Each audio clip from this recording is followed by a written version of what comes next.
Welcome to this class. Today we are going to be talking about modular arithmetic. Now, what is modular arithmetic?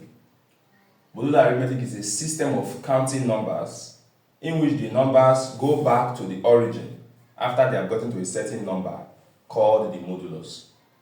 So it's basically a system of counting, alright? And for modular arithmetic, we can think of a common example like our wall clock. Our wall clock has 12 digits from 12, 1, 2, 3, 4, 5, 6, 7, 8, 9, 10, and 11, right? Now, when the clock keeps ticking from 1 o'clock to 2 o'clock down to 12 o'clock, after 12 o'clock, it doesn't go to 13 o'clock. Instead, it comes back to 1 o'clock. So it keeps going round and round. It doesn't exceed 12. Even in a wristwatch that has a timer of maybe 60 seconds, it doesn't ever touch 60. Instead, after 59, it turns back to 0 and keeps counting to 59 and it turns back to 0. So in modular arithmetic, numbers just keep counting until they get to a certain limit called the modulus. They go back to the beginning called the origin. Alright? So usually in a modulus, the number starts from 0 and ends in the number that is just before that modulus. What do I mean? Take for example, we can have modulus 2.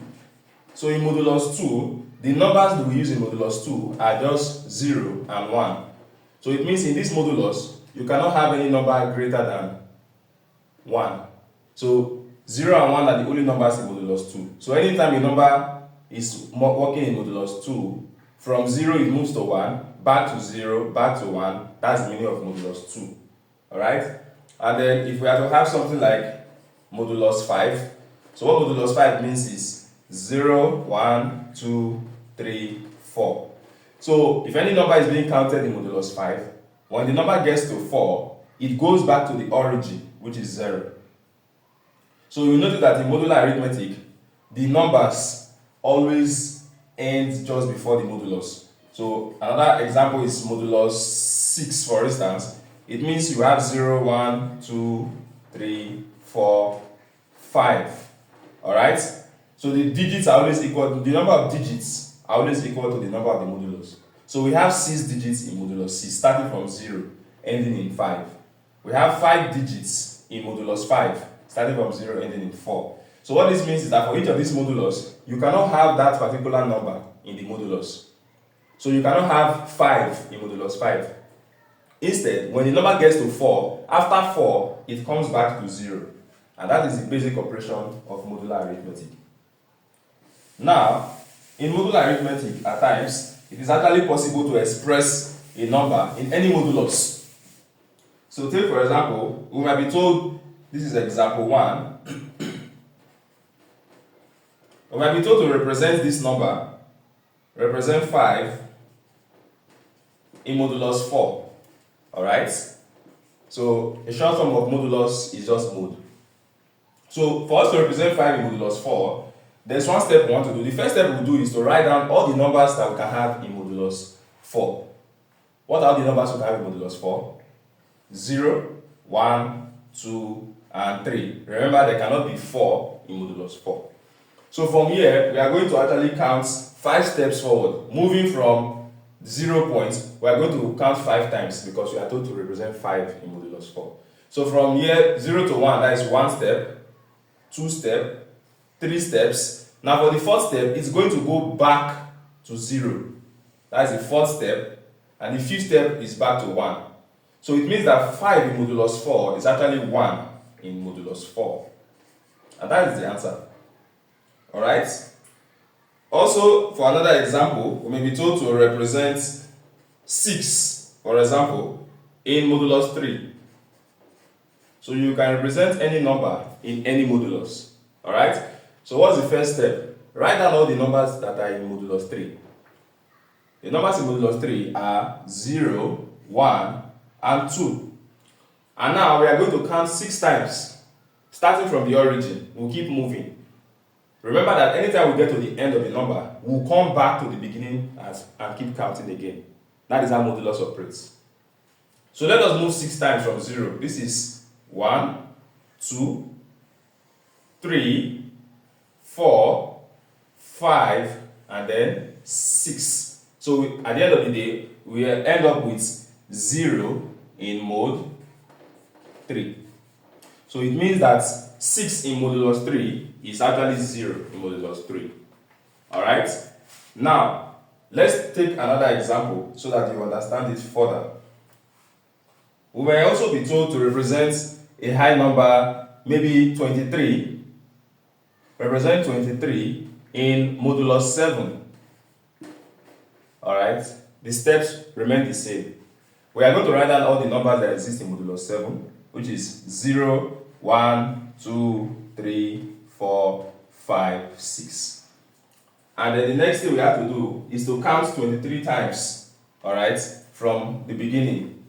We are going to take 23 steps. So let's go. From 0, this is 1, 2, 3, 4, 5, 6. Back here, 7, 8, 9, 10, 11, 12, 13, 14, 15, 16, 17, 18, 19, 20, 21, 22, 23. Alright, so this is the 23rd number. So it means that 23 in mode 7 is the same thing as 2 in mode 7. So that is basically how to express numbers in modulus. Alright? Now there is actually a more direct method. In case you don't want to go through this long step of writing down all the numbers, there is actually a very direct method we can actually use to convert any number to any given modulus. And what is that method? I'm going to teach that method using at least some of the same examples we just did.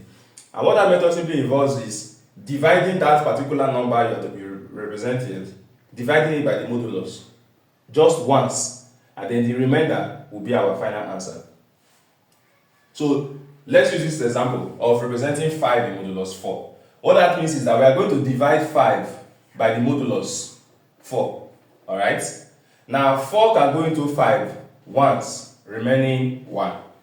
This remainder 1 is our final answer, which is what we got here, 1 mod 4. You see, it doesn't take 3 seconds with this method, right? Representing 6 in mod 3, it simply means we are going to divide 6. It's always the number that we are representing that we are going to divide. Then we are going to be dividing it by the new mode, alright? So since we are representing the mode 3, we are dividing by 3. And we are only dividing once. So 6 divided by 3 is 2, remainder 0. So 0 mod 3 is the final answer. So that is just the secret. That's the fastest and the best way to actually represent the number. Let's use the previous example we just solved of 23 in mode 7. It means we are going to divide 23 by mode 7. And 7 can go into 23 3 times, remaining 2. Which means the final answer is 2 in mode 7. Alright? So this is a very short way and fast way of representing any number in any given modulus. Now let's see if you understand what we've done, and let's see if you can try out some examples on your own.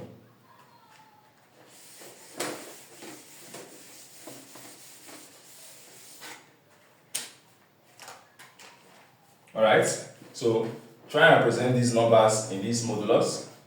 The first one we are going to have is try and represent 15 in modulus 5. Also try and represent 11 in modulus 2. And lastly, try and represent 47 in modulus 11. Alright? Do not forget, you can use either of the two methods I have taught you. The shorter and faster way is to divide the number by the modulus just once, and the remainder becomes your answer. Thank you very much, and see you in the next class.